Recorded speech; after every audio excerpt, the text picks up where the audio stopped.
Hey, what's good, what's good, what's good? Welcome to Reflections of a DJ, the R.O.A.D podcast presented by DJ City and Beat Source. I'm one of your hosts, DJ Crooked. I got DJ Never here. Yo, what's up? I got DJ D Miles. What's good, what's good? I got Jamie the Great. Yeah, what up, what up? We have a special guest today. You know, he's second time appearing on our podcast. He's the head of one of the biggest DJ agencies in the country. Me, DJ Never, and DJ D Miles are signed to him. Unfortunately, but we have we have Sujit Kundu from Skam Artist Management here, man. Sujit, yes, what's sir. Good, fam? What's good, fam? What's it been, about a year and a half since I was on? I think it's been a year and a half. Yeah, about a year and a half. You've been gloating about, you know, the buzz around you appearing on our podcast. You've been loving. I know you swear. No. You swear you're the best guest you ever had. Listen, I wasn't gloating, but I just wanted to know where I ranked within your guests, and we didn't really have any controversy. I felt like I did all right. Oh no, we definitely survived the wave. Yeah. You're definitely top three. If anybody asks me, you're top three in the book. Yeah, but Sujit, you were sweating the just like record sales. You were like sweating the numbers on your episode. You were like, yo, I got the best numbers, right? I wasn't sweating it. It was just more like a little competitive banter, right? Yeah, like it wasn't really sweating it. I mean, it wasn't like I got a cookie at the end of it or something, so it didn't really matter. But like, but to this day, you're still ranking that episode. Like never. I was one of your best guests, right? I'm the one guest, right? Yeah, he's like, yo, Jamie, how my numbers? How my numbers, Jamie? How my numbers? I'm like, I like to strive to be the best at everything. I mean, why not? Oh, shut up. What do you want me to say? Hey, I was the worst.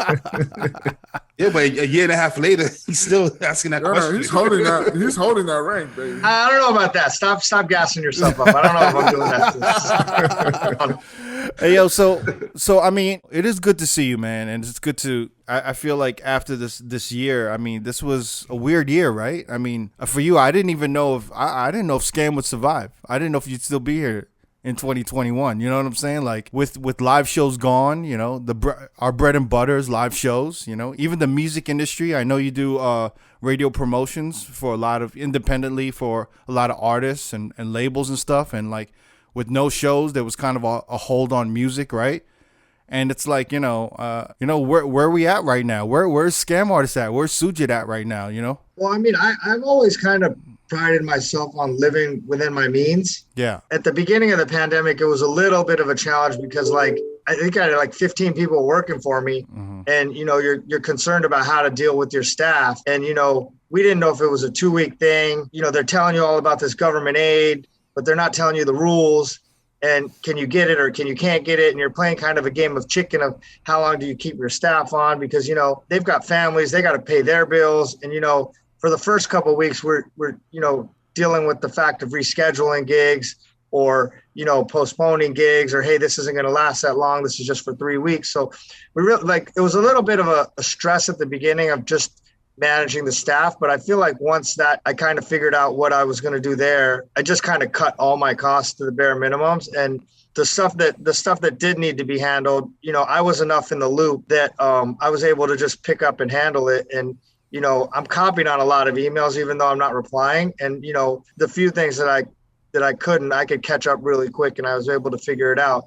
So like you had a staff and I will say a compliment to the DJs, right? Like most of them, I've been with them, or they've been a part of this company for so long. We kind of all banded together. Maybe things weren't perfect for them either, but they stepped up their weight a little and they helped me out. And so maybe, okay, we're not doing calendars like we used to, or we're not doing everything, but hey, like we stepped it up and we all kind of adapted together. Yeah. Yo, I have a question for you, Sujit. I know you have a roster of a lot of DJs. And a lot of DJs went through some mental health problems and breakdowns and all that shit. Were you reaching out to every single person in your list individually? Like, yo, how you doing? Da-da-da-da-da? That's not what Sujit does, man. I think I reached out to, I'd say probably 90-95%, but not limited to just my roster. Like I reached out to people through the pandemic just to say hello. And I mean, my day during the pandemic, I was walking like 3 or 4 hours a day. And then I would just do emails for a little bit. I'd watch the president or whatever. And then I'd do some more emails, and then I'd eat, and then I'd go to sleep, watch some TV, and I'd go to sleep. So I had a pretty routine schedule. And during those 4 or 5 hours when I was walking, you know, I had free time and I would just be texting people, checking on people and gossiping. But Crooked is right. I'm not really the emotional type guy. I don't do too well with those conversations, but like, you know, I definitely did reach out and stay in touch with just about everyone. Right. You are good. You are good for like, yo, you good? Like I get that text every once in a while, like, yo, you good? I'm like, oh shit. But that's like Sujit's way of saying like, hey, how you doing? Is everything all right? You know what I mean? But that's like a mass copy and paste he does to all the dudes. It's not. It's really not though. You know what it is? You know what it is? Crooked. A lot of times something will pop in my head, and then I'll be like, well, let me see how that guy's doing. Yeah. And that's really what it is. And people are like, if I don't write their name first, they're like, oh, it must be a group text. I'm like, first of all, I'm not that competent to know how to do a group text that big, and y'all with your Apple and me with my Android, it's a little disconnect to start out with. So I don't really do that. I'm not a big fan of big group texts. I feel like one of the things that me and you are really kind of see eye to eye is like running a business. Cause you know, I had like a staff of 20 plus individuals. I know how it is to run a business and manage it. I definitely understand what you were going through last year. You went from a staff to 15. What's your staff number like right now? Just me. Just you. I mean, that's kind of crazy. You didn't feel overwhelmed, or you weren't, you know, like what was the, like you weren't nervous about anything at all, or were you just kind of like, well, let's just see how it goes? The thing is I want Skam to be a legitimate company. Yeah. Right. So I want to be on the same, you know, playing field as like Sony Music. So how they take care of their employees and how they take care of their staff, you know, I have much limited resources. I don't have the same resources as them, but, you know, I want to make an effort to, you know, provide that for them. And so when everybody was kind of going through this, I was just trying to figure out how I could help them through this, but not break the bank. Right. So, I mean, like at Skam, I know a lot of the employees probably didn't care all the way, but like we had dental insurance, right? Like we had vision insurance, dental insurance, and some people just care about medical, but most of them are younger, and you know, that's not a top priority to them, right? Like insurance has become, as you get a little older, that becomes more of like a focus point, I think, at least for my experience. But like, I was just, you know, I had a staff member that had a kid, and I'm like, it's not just her, you know what I mean? And I'm thinking like, what's going to happen with them? But I'm still trying to juggle, okay, I got to take care of me. So it's like, that was the biggest challenge. But like I said, like, you know, once we got in that rhythm, I was cool. So I got a question right now, since everything seems there's rumors that everything's starting to pick up right now. Yeah. And like by Memorial Day weekend, everything's going to open up supposedly. Do you still have your staff on deck ready to bring them back? Or you will have to get a whole new staff? I think it's going to be a whole new staff. The reason that is that because in a year, the business has changed. If you didn't take that last year to remain involved, I think you've shown the industry that this isn't an industry you really want. Yeah. So for a guy like me, I mean, I know more about audio interfaces. I can plug CDJs and turntables and mixers upwards and backwards and sideways. And, you know, I learned a lot of things over this pandemic in terms of like just things that I was doing in the office. You know, I had, there's 3 offices in Skam that had doors on them. One of them was for an in-house attorney. One of them I rented out to a friend that was like a middle talent buyer. And one of them I rented to the Stafford brothers, right? The Stafford brothers went back to Australia, so theirs went empty. And I had these other 2 offices. And now those offices, 2 of them are streaming rooms, and one of them is a gaming room. And over the pandemic, like we started with taking like a Mac, an iRig, and, you know, we had a $100 webcam, and we started streaming as we went along every week. They'd be like, what do you have new today? What do you have new today? And as we kind of learned like what we were doing, and we realized that we were going to stay in the game a little longer. I heard the same things going on with like nightlife, like a lot of management, a lot of staff who didn't stay in nightlife. We got to find new managers. With shit opening up, we got to find new marketing directors. We have to find everything. Yeah. People have moved. They've relocated. They've moved to different cities. Right. I mean, I think my personal outlook is like, you know, in 2019, I flew 400,000 miles over. I see my business model in 2021 is different. I don't see myself traveling, right? Like I don't see myself moving around like the way I used to. Not to say that I wouldn't travel, but like I think that, you know, I prefer to stay, centralized a little more. You're not going to be bouncing around from New York to LA and going around as much because of like Zoom calls and stuff like that, because everything Not because of Zoom calls. I just feel like when I leave the office in the past, there isn't that leadership here. And I feel like my time is probably better spent now being here in the office and making myself available. And, the DJs coming in and out of here. I mean, yesterday we had Leslie, Angie, and the Do Twins, all streamed in one room. And then Samantha Ronson, Gene Hove, and then we had a guest, Chris Rogers. He streamed yesterday. So we had 2 rooms of streaming going, and then they had a little barbecue out back. It was kind of the energy was kind of it was cool. And I feel like if I travel, the company loses that energy, and I probably don't want to do it like that no more. Well, that's a different take than you had before, right? Because you kind of almost went back to bare bones of how Skam started in the beginning a little bit. I mean, right? I was trying to like grow the company, right? Yeah. And in order to grow the company, I was trying to move around. I just think now where I'm at, I'm in a different place, and is that sustainable for you? As things continue to open back up, and then maybe DJs are traveling and whatnot, is it sustainable for just running bare bones? For sure, I never had to travel. I enjoyed traveling. Yeah, like, I don't think anybody was like. I mean, Little John used to be like, "Oh, what are you doing here?" Yeah, like, I was about to ask you that. Little John didn't want you with him. Yeah, like people would be like, "Why are you here? Like, what's happening?" Not in a bad way, just like surprised to see me at a gig, because I don't really need to. I'm not a fan of Zoom calls. Let me tell you right now, I hate Zoom calls. I try to avoid them. The whole concept of let's set up a time to get on the phone, to do this, to do that. Like it's unproductive to me personally. So I'd rather get on the phone with someone than sit on a Zoom. Like I don't think Zoom gives you that interaction of having lunch together. I don't feel that. You are starting to get out of town gigs. I see the bookings like coming in slowly and whatnot. Are you comfortable sending DJs out right now? Like, if somebody doesn't feel comfortable, we can wait. If somebody's ready to go now, we can do it. Everybody's approaching this pandemic different. Yeah. And, do I get a vaccine? Don't I get a vaccine? Like, that's up to you, right? Like if you ask me my personal opinion, I might give you my personal opinion. But I also do advise people that, if you are going to go to a club and you are going to accept a gig, you can't start saying, "Oh, he's not wearing a mask. And no, this isn't happening. And this guy's not 6 feet away from me." Like, you got to understand you're going to a space where people are drinking and their guard is going to drop, and people want to come to the DJ booth and say hello, and not everyone might wear a mask. And if you're not comfortable to be in that situation, don't put yourself in that situation, right? Because you got to know what you're somewhat walking into. I can do the advanced things of saying, "Hey, we'd like to keep the DJ booth clear." Most of the DJs that want to wipe down the equipment and clean the equipment, they travel with that stuff anyways. There's been DJs that have been playing the whole time. You know? You just been accepting. If the gigs come, you're like, "Yo, I'm gonna forward it. I'm gonna let my boys know if they want to take it, they take it," right?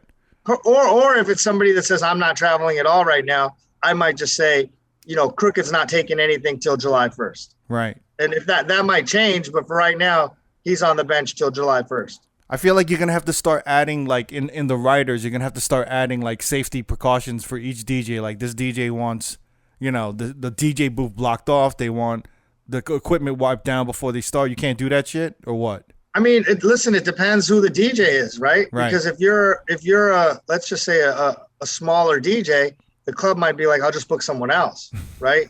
So, or if you're a bigger headliner DJ, they might be willing to do a lot more for you, right? But you're going to be coming with a staff. So I think that's a case by case basis. But I think if you start, requesting crazy stuff, it depends on how bad they want you, whether they're gonna not crazy stuff. If you start adding more stuff to, even if it was bottles, right? If you're like, "Hey, I need 8 bottles of 42. Neva, I love you, but no club's giving you that. Why gotta be Neva? I was gonna pick on Jamie, but I opted to go with you. Yeah, I feel like they always pick on you, so I'm gonna join the club. Is Jamie Skam artist right now? Everyone's asking. No, he's not. I was just gonna pick on him because he wasn't. Hey, yo, so this is the big question. This is the big question. DJ rates. They're going down. They're staying the same. What are you seeing? I think they're staying the same. They are. I think there's venues that we've worked with for a long time that need help getting back on their feet. That, if they're going to do consistent business with you and they ask for a couple on the front end to help themselves get back on your feet, I'm fine with it. there's also other DJs that have been very active via streaming that have upped their value. And then there's, it's also about there comes a threshold of willingness to travel, right? So for Crooked, since I won't pick on Neva, he may be willing to travel for X, but he may not be willing to travel for Y. And so if a club says, hey, our situation right now is all we could provide X, that's fine. Nobody's knocking it. Crooked might opt to stay home, right? He may not want to risk his life. He may not want to travel. There's a threshold between what the venues are going to offer with what the DJs are willing to take. But for the most part, I think it's staying the same. So my question is this, because a lot of DJs have been talking about the DJ rates going down. I feel like it is affecting certain DJs. Obviously, some of them without management. Do you know what I'm saying? And a lot of these venues are maybe taking advantage of the fact that they don't have management. They know these DJs need work. Like, how should a DJ with no management? But I don't think that's the case, because right now unemployment's so strong. Yeah. Right. Unemployment's so strong. So the DJs aren't really. The problem is there's a lot of DJs that are ambitious that are kind of cutting each other because they want the gig. It's not necessarily the venue saying we have to do this, right? That, people want to work. So those that want to get back to work, they might be willing. It's again, personal threshold of, I want to get back to work so bad, I'll take less money. Right. But there's other DJs that are like, I'm cool on unemployment for 3 more months. Like until it gets back to a place where I'm ready to work, I can sit it out. Yeah, I'm hearing different. I'm hearing like these venues are coming with crazy rates. You know what I'm saying? Like $200 or like, just really low rates.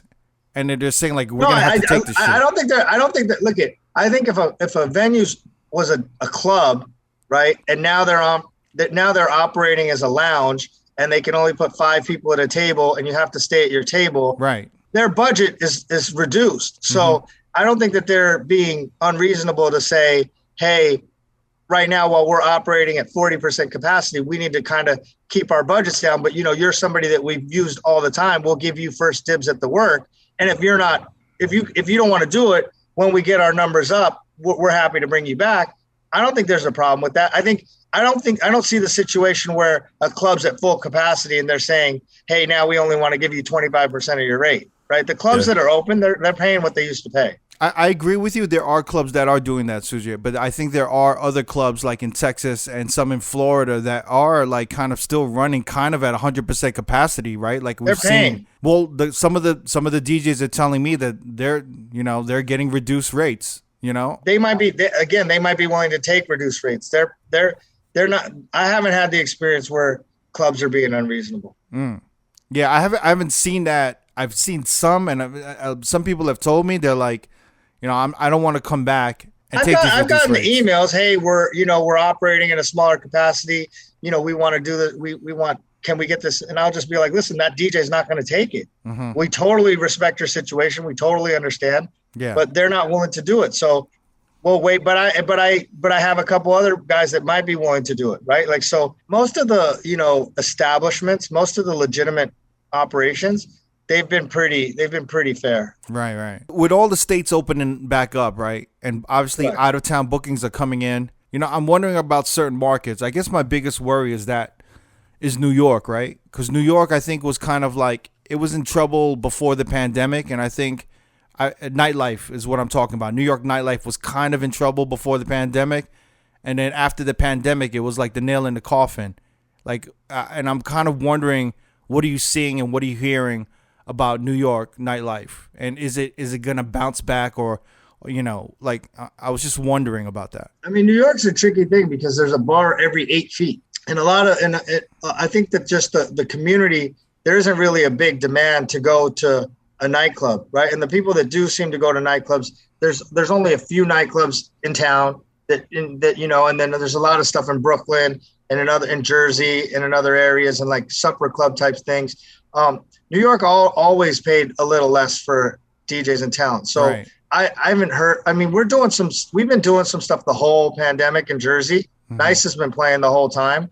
And, they have been a little reduced rates, like maybe 25%, but they're operating at reduced capacities and it's work right now. So I don't see it as like a drastic thing, but like New York's, it's just, there's so many options in New York, right? Like there's legitimately on every block, there's like 5 bars. Yeah. So why are you going to pay a $40 cover charge to go to a nightclub. Maybe you might go to Atlantic City, which is 2 hours away, or maybe you might, Yeah. So you don't see these venues reopening? I think some will reopen, some will stay closed, and I think there'll also be new venues that pop up. New operators will pop up. I don't see a problem with it. I think New York will just remain New York. But New York also compensates with a lot of events, right? Because there's always something happening. Mm-hmm. Yeah. And so maybe they don't have the weekly nightlife traffic, but they have a shit ton of events. Yeah. Mhm. That's what I've been noticing, that like, back in the day, maybe 10, 20 years ago, a nightclub experience was like a weekly event, and it's just not a weekly event like it was 15, 20 years ago in New York. Like, people are only going out to a nightclub for like a birthday party or for like some big celebration or a big act. It's not like part of the weekly routine anymore like it was. New York after work it's a much different culture. You go eat, happy hour, hang out with your employees, and then people leave the city. A large percentage leave the city 8, 9, 10 o'clock, and they go home. A nightclub that really gets going at 1 a.m. If you do a late dinner at 10, you're done at 11:30. What are you doing from 11:30 to 1 before the club gets going? If you don't live in the city, it's kind of a tricky situation, right? Like, there's a lot of, you can go have a couple of drinks after work with your colleagues or your friends or whatever, and be home by 11 or 12 and then do the next day, right? Yeah, I'm kind of wondering about it. I've been talking with people about just the nightclub industry in general and how it seems like it hasn't changed in the past 10 years. It's kind of stayed the same, and I'm wondering if we're all looking for a change. And there's been talks of like weed lounges and things changing in the next few years, especially with New York and like weed being legalized, marijuana being legalized in New York.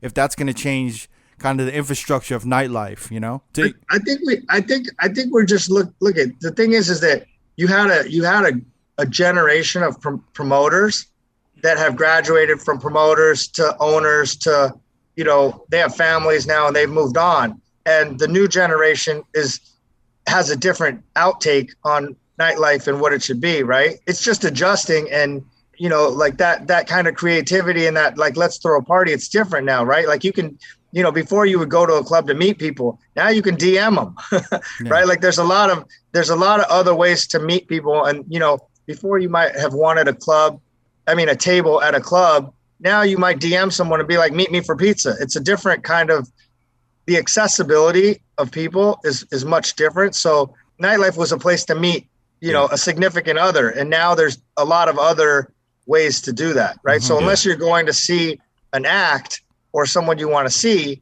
there's other solutions. And then if you want to party and you want to do the bigger club thing, you can go to Vegas, you can go to Atlantic City, you can go to another place, or you might opt to go to a weekly club. Instead of a weekly club, you might opt to go to the X event, right? And that kind of replaces that. New York's got so many events. You go to 3, 4, 5 events a night, easy. And there's another 400 events that you don't even know about. Yeah. But I honestly believe, I believe this is our year. I believe that, assuming everyone stays healthy and we move forward, I'm so excited about where I'm at personally, where the company's at. Like, I got to rekindle a lot of relationships. Like, Samantha Ronson made the joke, we've spent more time during the pandemic together than we have in the 15 years we've known each other, right? Because she comes to the office and streams 2 or 3 days a week, right? So, like, a lot of people that I hadn't spent time with in a long time, I got to spend time with them, which was a plus for us, because we kept it a small group, right? Maybe like 10 or 12 of us, but everyone was masked up, but like, we got to see each other, right? We weren't, so I'm super excited about what's happening. So like, the pandemic made you become like Jerry Maguire again, like, you're like a different manager now. Yeah, right. It's wild, Crook. It's funny that you say that, but like, I feel like Skam was always a family, right? And and where as we grew, we kind of had like different pockets, right? Like, there's different cliques, right? And there's different pockets, and what always held that together was me, right? And then when I kind of just, I'm ambitious, right? So maybe in hindsight, maybe this pandemic was an opportunity for me to reset and put Skam back on a forward path that I'm excited about, right? You're excited. So like, wait, I want to talk about this now. You're saying like a new path you're excited about.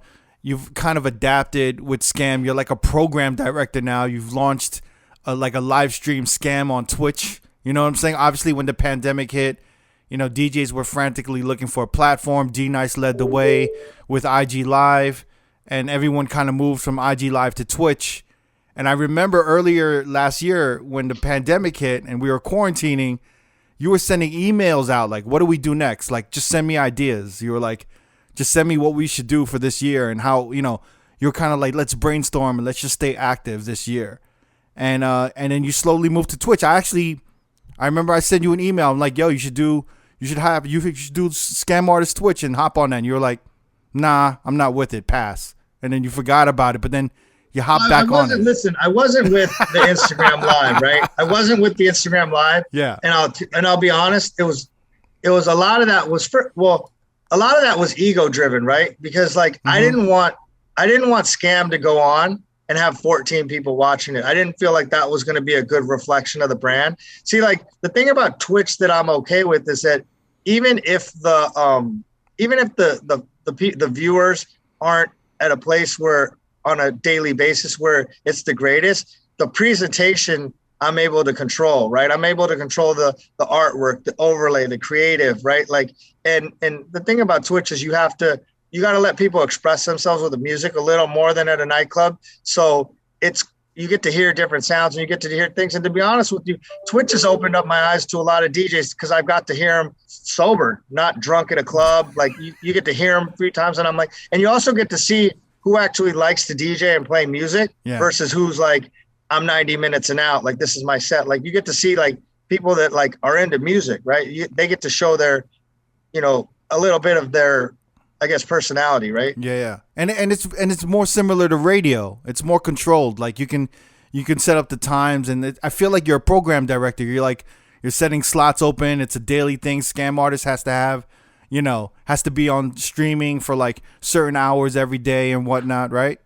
Yeah, kind of like a programmer. Yeah, I'd say that's cool. But you know, like the thing about what this pandemic has kind of taught is about like, you know, customer acquisition, right? Like what you have to do in order to keep people tuned in, whether it's music on a streaming platform, whether it's, you know, people to a club, like what you have to do to keep people excited about your thing. And so, yeah, like on the Twitch page, I'm programming it in a way that I'm trying to, you know, make sure that whoever's tuning in, they have a reason to tune in on a weekly basis, right? And if the content gets stale, then they might just tune out. So do you think Twitch is the best marketing and promotion for a DJ right now? I mean, I've always been of the mindset that each DJ is going to have a different path to success or failure, right? So Twitch is great for some people. It might not be great for others. But as an agency, right? Like I want to put myself in a competitive advantage against other agencies. Right. So, you know, this is something that I try to offer everything. So if there was another platform that I thought was going to give me an edge when I'm trying to sign Crooked, since I'm not allowed to talk about Neva, if I'm trying to sign Crooked, I'm going to say, you know, hey, I can offer X, Y, and Z platforms. And this is why I'm better than Agent Y. Right. So I have a question. Yeah. Do you think a lot of club managers and owners, they're looking at the Twitch right now and they're like thinking about all these DJs are like blowing up off of Twitch. Do you think it's going to transition into the nightclubs? No. Really? Interesting. Really? That's really interesting. Yeah. I think, look at here's the thing for the DJs that are successful on Twitch, you know, the audience that's listening to Twitch, from my experience, isn't a nightclub crowd, right? Yeah. It's a different crowd. So you might be able to make a very successful living. The trick is that with money comes, again, your willingness to work, right? So if you're making good money on Twitch, then comes the argument of, am I going to leave my house for $500? Because I can sit in my living room and make the same or more or less and do whatever I want. So it's, again, about thresholds, right? It's about your willingness to do what. So I think for those that are successful, you know, just because you've been successful on Twitch for the last 6 months doesn't mean Club Y is going to say, all right, Crooked, you're out, that we've been using you for 10 years. Right. right? Like there's a lot of built-in relationships with nightclubs, with club owners, with promoters that, I don't think are going to go away by a 9-month pandemic. Everyone's still tight, right? Yeah. So I don't foresee One Oak booking a new crop of DJs. They already kind of have their go-tos and their friends. And unless someone emerges, culturally new that they're into, I don't see that changing too much. So you're saying when nightclubs started opening across the country and you're getting calls for the usual DJs that these nightclubs have dealt with before, because they trust these DJs, they know these DJs can handle the room, and they're just kind of like, yo, we're cool with them too, and we're gonna book them, right? They want to get back to work, right? Yeah. So like they're not looking for a new solution. They want to get back to work. There's been like a lot of DJs complain. I mean, there's literally been like just huge Twitter threads and all of these DJs going back and forth. Where, Twitch DJs are like, yo, when shit opens back up, we're gonna be taking over all the clubs, and all the club DJs are like, yo, why like that's not even so, like, like what are you guys talking about? So it's like club DJs versus Twitch DJs. They were going back and forth. And, I think in the end, like what you were saying, it obviously makes sense. But what about the DJs who are saying like, man, all these club DJs, they just got the relationships. It's like nepotism, man. Like they're just fixed in. Like it's like a boys club. They're booking all the homies.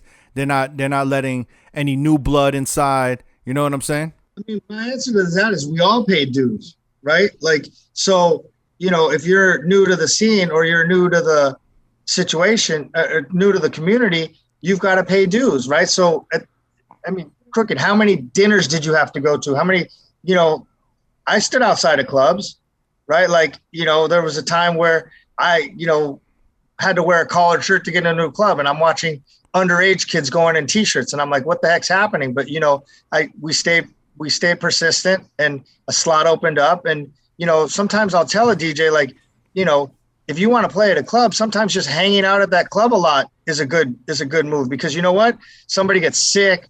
Yo, Suj, I got to go to the bathroom. Can you play 2 records for me? If I don't make it back in time, you get on, the manager's like, hey, I got a last minute opening. You could get in. Like, you got to get in where you could fit in. And then, down the line, I don't think it's not a Twitch DJ versus a club DJ. We're all, if you're a DJ, you're a DJ. Right. And so, the thing is technology has made it so it's much easier to DJ, right? You have your access to music is a lot easier than it was 15 or 20 years ago. So now if you're a DJ, you have to have other assets to offer to say, hey, like, in addition to DJing, I'm working on other things, or I have this metrics, or I have this social media, or I have, this relationship with these artists, right? Like, you have to make it so the same way as me as an agent, I'm asking you to choose me when you're in a line of 10 DJs. At this point, the club might have relationships with all 10 of them. Mm-hmm. And you've got to give them a reason to say, all right, well, I'm choosing you as opposed to someone else. What is your intention signing like streaming DJs? I'm not signing a streaming DJ. I'm signing a DJ, right? So I'm signing a DJ that happens to be doing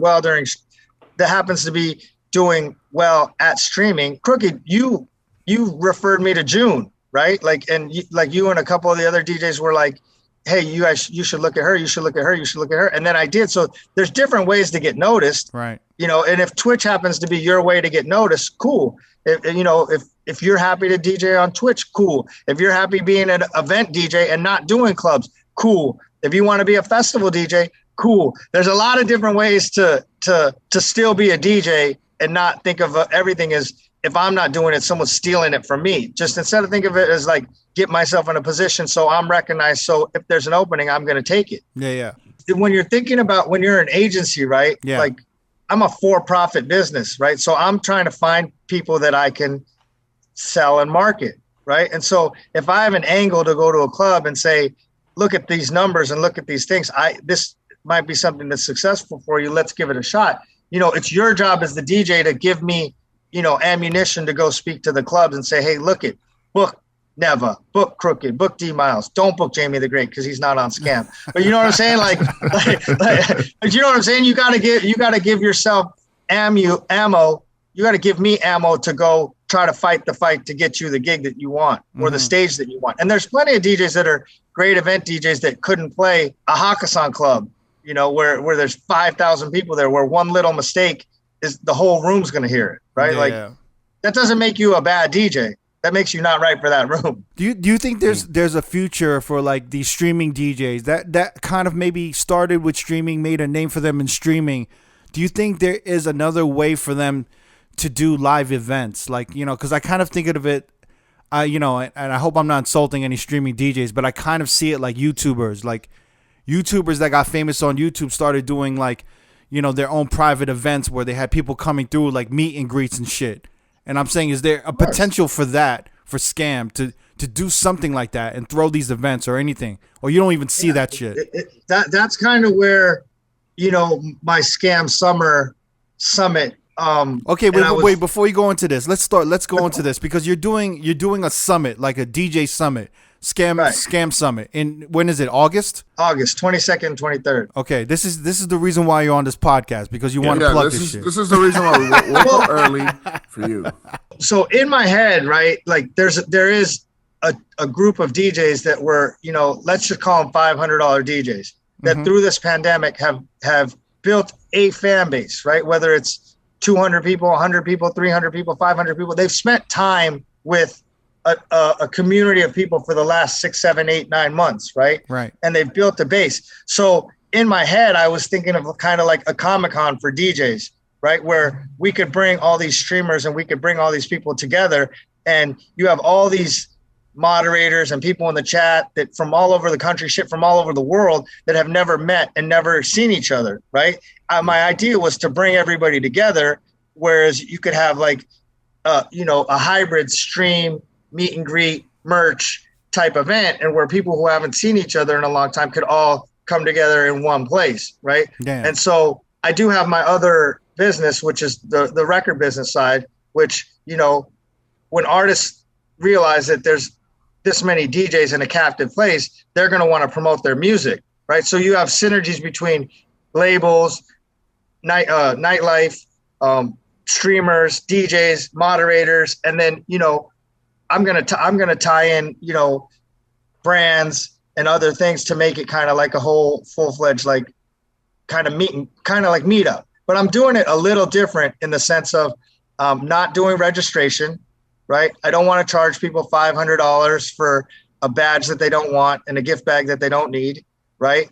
I'm not doing panels because I feel like, you know, the few panels I've spoken at, you know, nobody wants to go to them. People, they're like the organizers are begging people, can you please go in here? Can you please go in here? But people are socializing and they're doing other things. And now with Clubhouse, there's a panel every 6 minutes, right? So I didn't feel like panels were needed. I feel like there's a new model. And, you know, I'm also going to try to bring radio programmers into town, right? For my other business. So you have DJs, you have radio programmers, you have artists, you have labels, you have brands. Super Bowl is in LA next year, and August is a halfway to Super Bowl point, right? And so, you know, I'm going to have all these little pop-up things, and it's just really to bring our community back together and say, all right, here we go. We're ready to rock. And this is the new world, and this is what it's going to be, and let's all meet up, and let's try to break bread. You're going to take over the Dream Hotel, right? Basically Correct. In LA. You're going to take over the Dream Hotel, and then you're going to have all of these pop-up events at like kind of the nearby restaurants and the property venues. Is that what's happening? Yeah. And then I'm just explaining for our listeners. You know what I'm saying? I mean, I'm not necessarily going to be the organizer of every event, right? Like you guys could do, like, for example, R.O.A.D podcast could say for those 2 days, we're going to be in LA and we're going to interviews for, you know, we're going to do a 2 p.m., a 4 p.m., a 6 p.m. shows, and we're going to do kind of like a live from LA, and then they might run for the next 6 weeks, right? Like there's different ways that I'm going to skin the cat, which I will talk to you guys about. Yeah. But it doesn't necessarily have to be event driven. It could be a dinner. It could be a brunch. It could be, you know, I'm talking to the I.O. Academy, which is like a producer school, about having an open house where, you know, they can just show their school and show what services they offer. Right. So in the terms of you guys, if you guys were to come to me and say, hey, Suj, we want to do R.O.A.D podcast live and we want to record it, but we also want to have 30 audience members in town. Right. This I could help. I want to facilitate that for you. So I got a question. If a DJ with a large enough following on like Twitch, let's say they got a really good following on Twitch, can they just email you and be like, hey, I'm not from LA, I'm from blah, blah, blah city, and I'm interested in this Skam Summit, and I think I can bring, a large group of people at an event. Can you help me secure an event or blah, blah, blah? Will you do that? Yes. Okay, cool. I just want to make that known because I want to make it clear to people that they can reach out and what kind of exactly what it is you're putting together and how open it is, because you're actually having other DJ management companies come in on this, right? The thing is that, for the Dream, they gave me a good rate. I didn't mark it up to make $20 a room, right? Like the whole concept of not charging for registration is I'm not trying to make a ton of money on this. It's really to bring the community together. So you're absolutely right. I talked to Yoni from DGI and he's, they're going to participate. For him, and I don't want to speak for him, it's about supporting our culture, right? So this is our culture. This is our life. So don't get me wrong. From 9 to 5, we'll fight for a gig, but at 6, we could all be friends. Like it doesn't need to be that, right? Right. We can all go have a drink. It's all love, right? Like, right. Competition's good. Right. It's like the Roadrunner and Coyote, right? Yeah. So which one is the Roadrunner? Which one's Coyote? You and Yoni. I don't know the reference well enough, but I'm the better one. Looney Tunes. No, I mean I know what it is, but I don't know. Like, I'm the better one. Are you encouraging basically any DJ, whether they stream, whether they're radio, whether they're club, are you just encouraging them to come to LA for this summit and just kind of like poly and like kind of and get. But for me, it's not limited to DJs. It's producers, it's songwriters, it's publicists, it's event people. It's not limited. It's entertainment, right? So it's not limited. Well, DJs is obviously a big focus for me. It's artists that have new music. Like it's, if you're interested in being in our industry, be part of the community. Don't just show up when you can get paid. Be part of our community and support our community, right? And so come together and meet people and hang out and joke and have some fun and break some bread, because it's the entertainment industry. It's not I only show up when I get paid and I'm leaving when I'm done. Like, be part of the community. So instead of like an actual summit, it's almost like an ultra fest. It's like a mini festival for just a bunch of people in the music industry, from DJs to producers to the record labels, pretty much. You're focusing more on like events and parties, though, right? Kind of like, let's just get all together. But I've talked about having some dinners with I've talked to some liquor distributors, because if I have 10 nightclub owners in town, right, and they're a liquor distributor, a dinner might work for them, right? I talked to a publicist about having a dinner with 15 publicists that, just because they all work together, but they never get a chance to just sit down and have a dinner together or have a lunch together. So there's a lot of moving parts, and, COVID restrictions make it a little challenging because we can't announce the events the way we want to, because the restrictions are changing every day. So it'd be silly to make a deal with we have a lot of holds places, but it'd be silly to make a deal now that is going to change 4 more times before we actually get there. Yeah. So what's the website? What's the site? What's the information that they could log in or email or whatever? It's just scamartist.com/Skam Summer, SKAM Summer. And then they can contact you through the website, obviously. Yes. I'm pretty easy to reach, right? Yeah. You DM me, you'll get an answer back. Like, I respond pretty easy.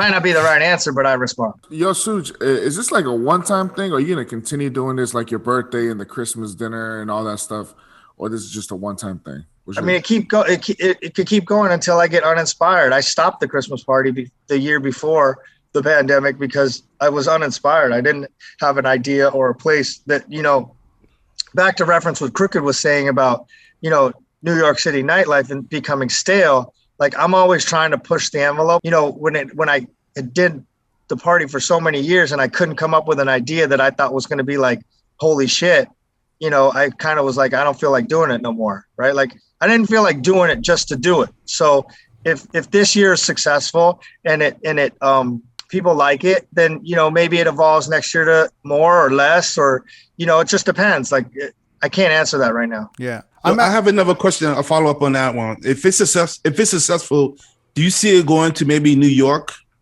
doing it in Miami, different cities? I don't know. Scam's based in LA. I have really good relationships in LA. But look again, I took my birthday to New York. That's because I was inspired, right? Like I saw venues that I really liked.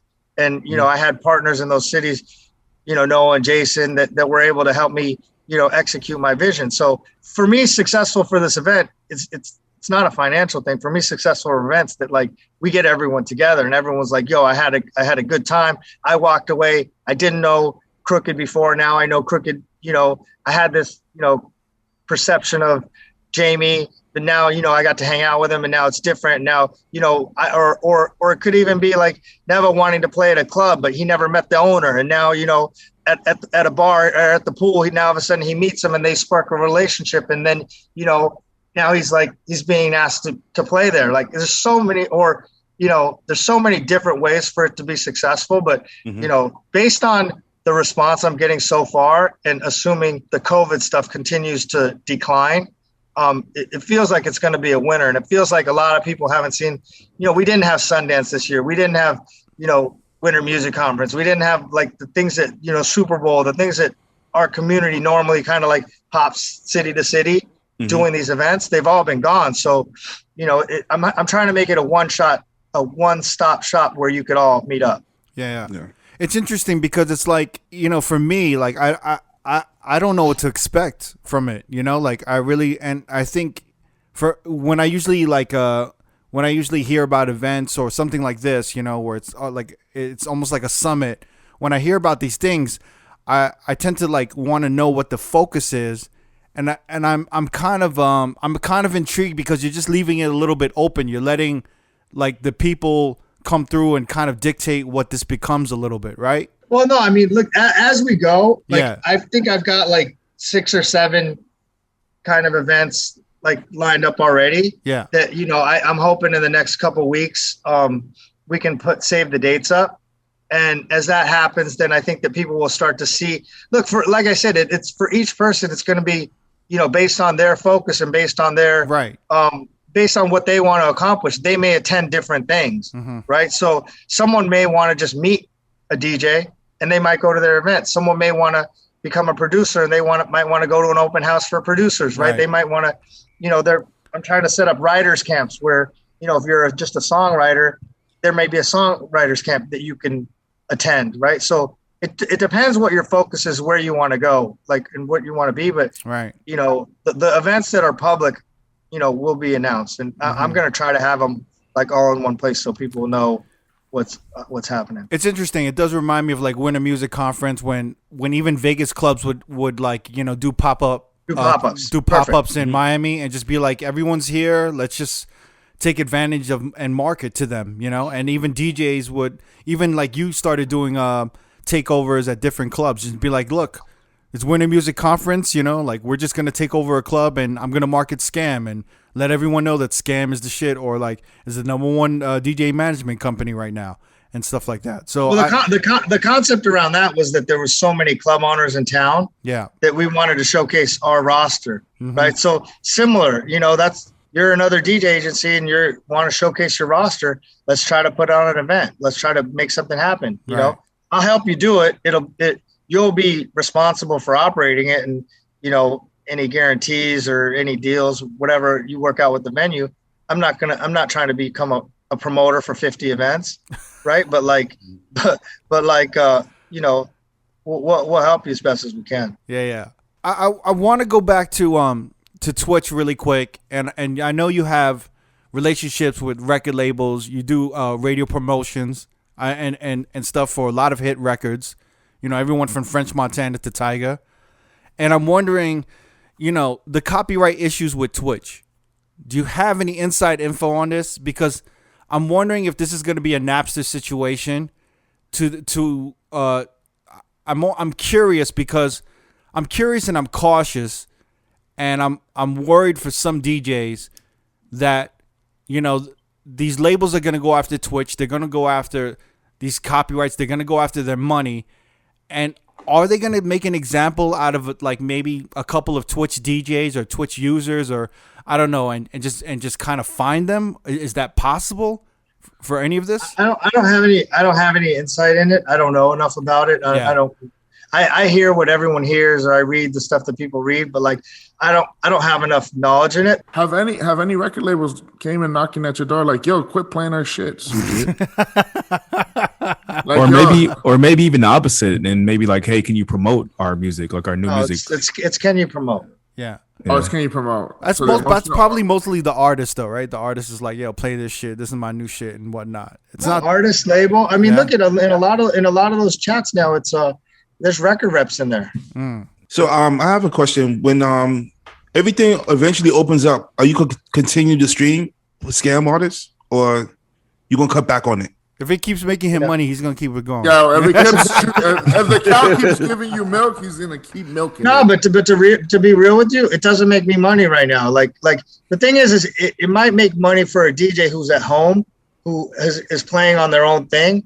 So I have costs, right? Like I don't DJ, right? So just so you know, I pay all the DJs, that not the guests, but the ones that are on there weekly. You know, they're not getting rich, but they all get paid, right? So.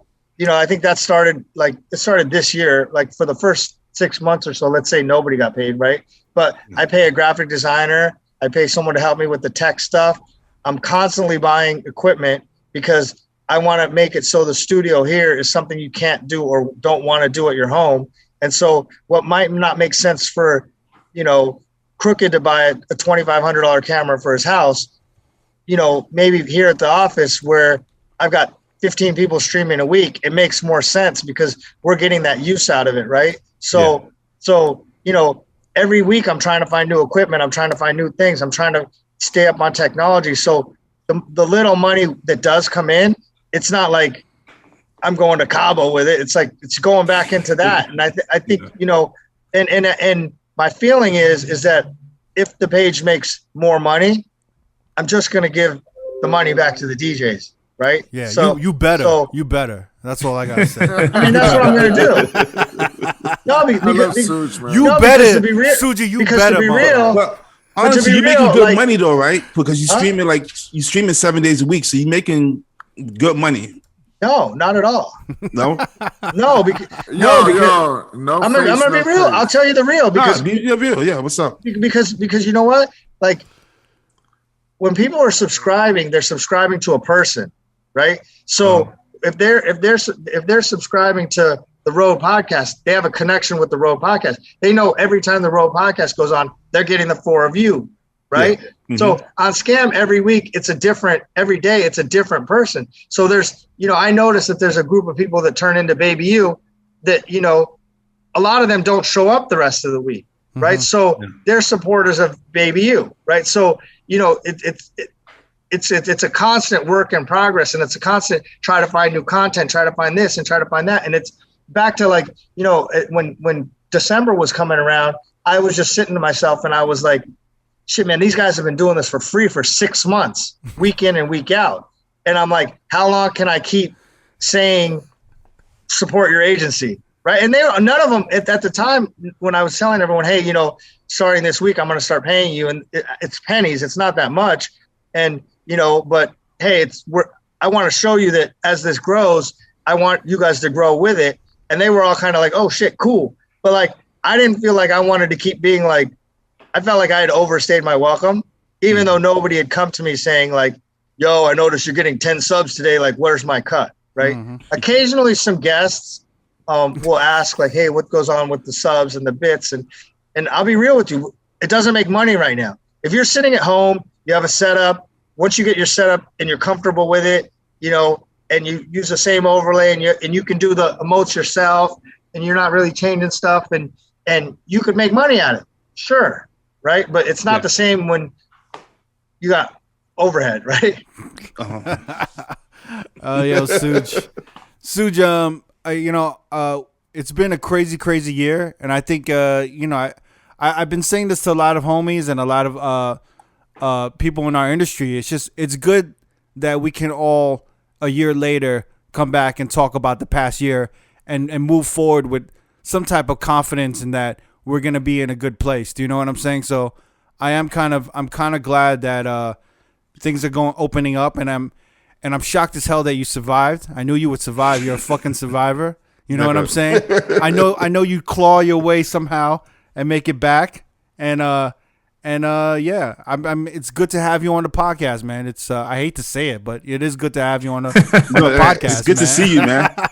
It's good to see you, bro. You're like a roach. You're not gonna die. You're gonna survive through anything. To say that. Yo, don't call him a roach. I'll protect you, Sujit. No, I have to say, you can call me whatever you want as long as you spell my name right on the check. Look at that. Look. Now he has number spot 1 and 2 for our top episodes of all time. I don't know. I don't gas him up like we'll that, see man. What's up, man. We'll see where's that. And then yeah, we'll be looking forward to the Skam summer and see what's going on with that as well. And yeah, let's figure out what we can do together. Yeah. But I just want to reiterate, it's for everybody. You know, don't feel like, you know, if you're not on Skam, you shouldn't come, or it's for all skill levels, you know, from beginning to expert, right? Like it's like, you know, wherever you're at, if this is something that you want to pursue, or this is something you enjoy watching, you know, come support the culture and be a part of and help us all get back on the right track, and you know, and let's have some fun. What was the website again, Sujit? What was the website again for me? Skamartist.com /Skam Summer. Okay. So it's SKAMARTIST.com /SKAM Summer. SUMMER. Yes, sir. He's really milking the shit. He's milking the shit out of it. I love it. I need him to give the right proper information, you know? Yo, I wasn't milking. Jamie threw it up there and I just yeah, I gotta lob it to my man with Kobe and Shaq over here. Damn, you really trying to get signed to Skam right now.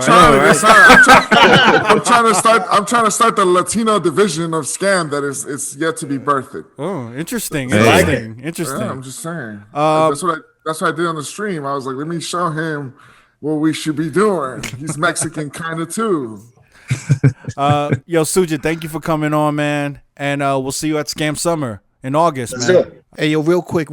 I want to plug DJ Audio One's Twitch page, twitch.tv/DJ Audio One. All the homies have been holding his page down while he's been in recovery. All the DJs rallied together. They've been keeping his page going, DJing on his Twitch. Making sure that he's getting some money in because homeboy's been in recovery, and we want him to focus on his health, but not also worry about paying them hospital bills and paying for all his expenses while he's recovering. But the best way to really donate is to send him money directly, and I want to put his PayPal up. So make sure you can send him $2, $5, $10, $20, whatever you can, man. Anything helps. He's one of us. He's a DJ, and this shit could happen to any one of us. And we gotta look out for each other. All right, yes, man. Sir. Peace. All right, Sujit. All right, Suj. If you want to watch more episodes from R.O.A.D Podcast, click either links on the left or the right. Don't forget to subscribe to our YouTube page and get updated on new uploads throughout the week. Peace.